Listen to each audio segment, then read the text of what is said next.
Do you find that sometimes just before you perform, or maybe while you're performing, you completely disconnect from the world?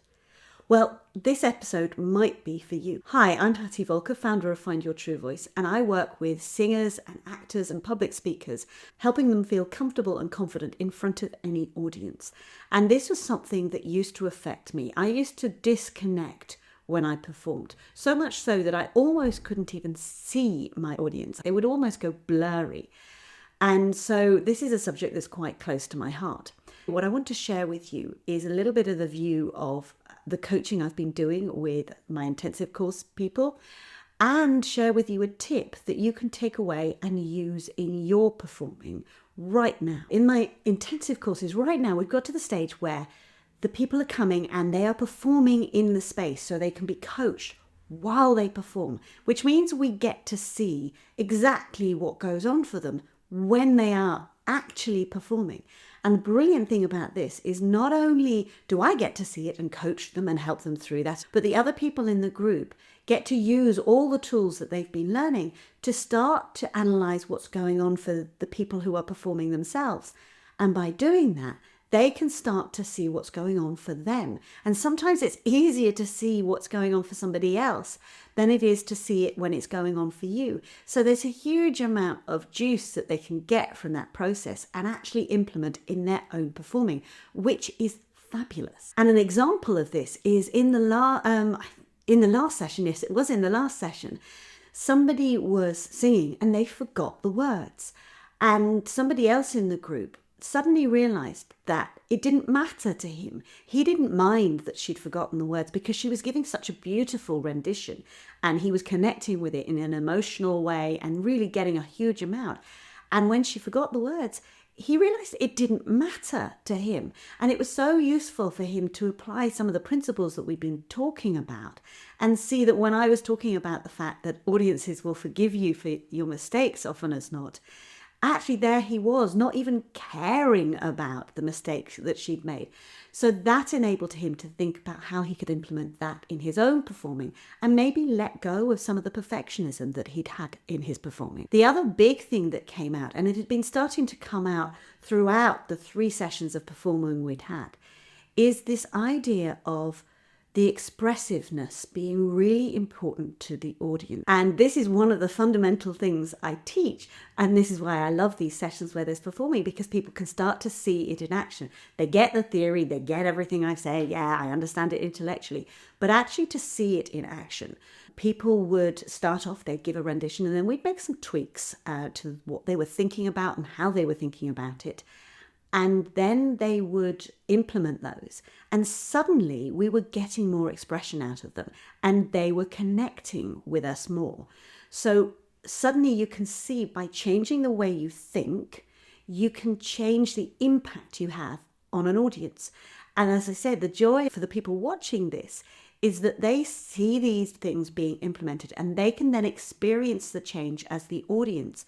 Because one of the most important things when you want to impact people as a performer is connecting with the audience and being able to have that expressiveness, being able to express emotions in a way that connects with your audience, because then you can start to hold them in the palm of your hand and start to really impact them. Whether you're singing, acting, doing public speaking, that connection is vital. And what we saw was making these slight changes, and then when they came back and did the performance again, seeing how the impact they had on us got greater and greater and greater.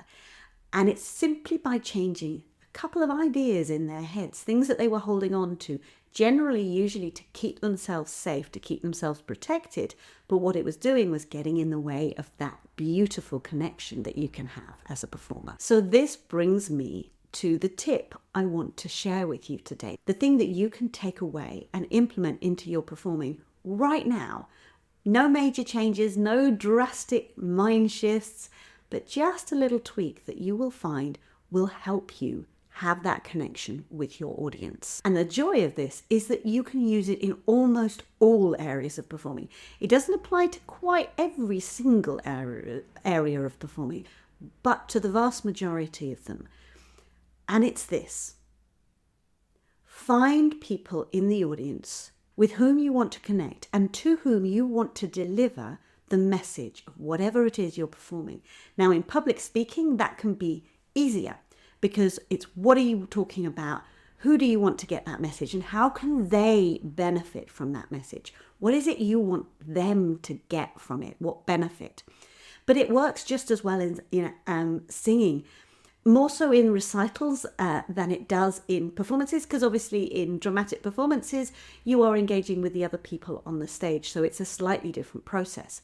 But certainly in recitals, there is a message in whatever song you're singing. There is an emotional journey and there is a narrative journey.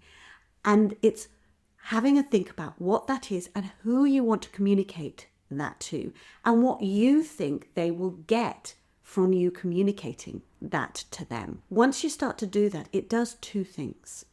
Firstly, you're more likely to connect with them and communicate with them that message, which means they will go back. They will leave the performance. They will go away from the performance more impacted by that message. They will have received something emotional and they will have followed you on the narrative journey. Again, narrative and emotional journeys apply whether it's a song or public speaking or anything in between. Whenever we are performing to people, we are taking them on a journey from the start of it through the middle to the end. And you want to hold their attention throughout the whole thing. We are storytelling, and that's how you engage people. So when you start to think about what they will get from it and who you want to deliver it to, what you'll find is you're more likely to deliver that message. But the other wonderful side effect is, while you're concentrating on that, you can't be hung up on what they are thinking about you, on the how well you are doing. And you start to focus on connecting with them. This showed up for somebody who was giving a recital of a poem in these performance sessions. And whilst the first rendition was brilliant and absolutely had wonderful emotion to it and wonderful expression, when she decided to deliver it to certain people in the room, and she moved around the room, she didn't deliver it to exactly the same people each time, we discovered there was a greater depth to it. There was a greater meaning for everyone in the room. So although she was directing it at certain people, everyone got the benefit of that because there was more meaning behind what she was saying. There was more intent to deliver a message. And so everybody was better able to get that message and connect with that message, which lifted the whole performance. And the feedback she gave at the end was that she felt lighter and freer, and it was easier to let go of her nerves and be in the performance. She was less caught up in her head and more connected with us, and we felt that connection. So next time you have an audience to whom you are directly performing, so not on a stage where you're performing to other characters, although it does help in that stage, in that situation as well, because thinking about the message you are giving to the other character will help you in exactly the same way. But when you're doing it to an audience that you find daunting, this can be a really good way of humanizing your audience and making it easier to connect with them and deliver a message and reduce your nerves, reduce the pressure you put on yourselves, and actually communicate in a more effective and lighter way. I'd love to know how you get on if you do try this technique.